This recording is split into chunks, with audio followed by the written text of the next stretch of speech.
രാവിലെ ഇപ്പോൾ എണിച്ച് വന്ന സമയം പറഞ്ഞു കഴിഞ്ഞാൽ 10 മണി കഴിഞ്ഞ് നല്ല വിശക്കുണ്ട്. അപ്പോൾ ഇതൊക്കെ ഉണ്ടാക്കി വെച്ചിട്ടുണ്ട് പറഞ്ഞ് നമുക്ക് പോയി നോക്കാം. സംഭവം എന്താ വെച്ച് കഴിഞ്ഞാൽ ഇത്ര നേരം ലേറ്റായിട്ട് എണിക്കണേ വേറൊന്നുമില്ല. പുലർച്ചെ ഒരു 2 മണി 3 മണി നമ്മളൊക്കെ കിടന്നുറങ്ങും. അതാണ് ഈ സമയത്ത് എണിച്ച് തരുന്നത്. ആട്ടും കൂടെ ഉണ്ടാക്കിയതാണ് അപ്പം അതിനൊക്കെ ചാവിന്ന് വേണ്ട. ഓ നോക്കാം. ഇന്നലെ ഇവിടെ ചിക്കൻ ഇരിക്കുന്നത് കണ്ടിട്ട് എന്താ ഉണ്ടാക്കാത്ത പറഞ്ഞിട്ട് വാശി പിടിച്ചിട്ട് സമൂസ ഉണ്ടാക്കാൻ വേണ്ടി വെച്ച് കയറണം. ഇത്രേ ഉള്ളൂ. ഉണ്ട്. ചാകെ ഇത് കണ്ടപ്പോഴേ 2 ഉള്ളൂ വിചാരിച്ചിട്ടാ. താഴുണ്ട്. കറി എന്താ? സാമ്പാർ. അത് വേറെ ലെവല്. ഇഡ്ഡലി സാമ്പാറും വേറെ ലെവലാണ്.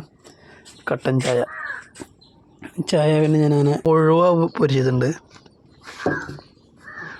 ഗ്യാസ് ഇഡ്ഡലി ഈ ഇരിക്കുന്നത് മാത്രമല്ല അത് അവിടെ ഉണ്ട്. അപ്പോൾ ഇത് എന്താ സമൂസ ഇത്? ഓ ഇത് എന്താ റബ്ബ് ഇത്? ചപ്പാത്തി മടക്കി വെച്ച പോലെ ഉണ്ട്. എന്താവട്ടെ, ഭക്ഷണം ഉണ്ടാക്കിയതിന് നമ്മൾ കുറ്റം പറയാൻ പാടില്ല. അത് ആസ്വദിച്ച് കഴിക്കുക. അറിയാണ്ട് നാക്കിന്ന് വന്ന ഒരു വാക്കുകളാട്ടോ.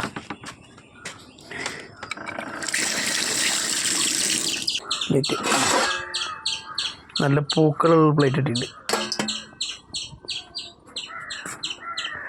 ഇതുണ്ട് എനിക്ക് കഴിക്കാനുള്ള ഇഡ്ഡലിയാണ്.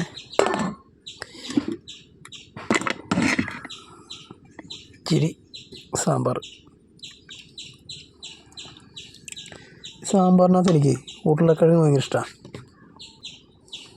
ധാരാളം വിശന്നിട്ടുണ്ട്. ഇരുന്നിട്ട് നമ്മൾ ഭക്ഷണം കഴിക്കുമ്പോഴുള്ള സുഖമുണ്ടല്ലോ, അതൊരു വേറെ ലെവലാണ്.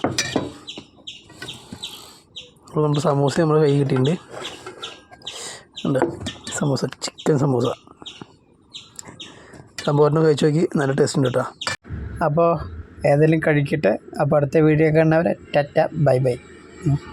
വിശന്നിരിക്കുക.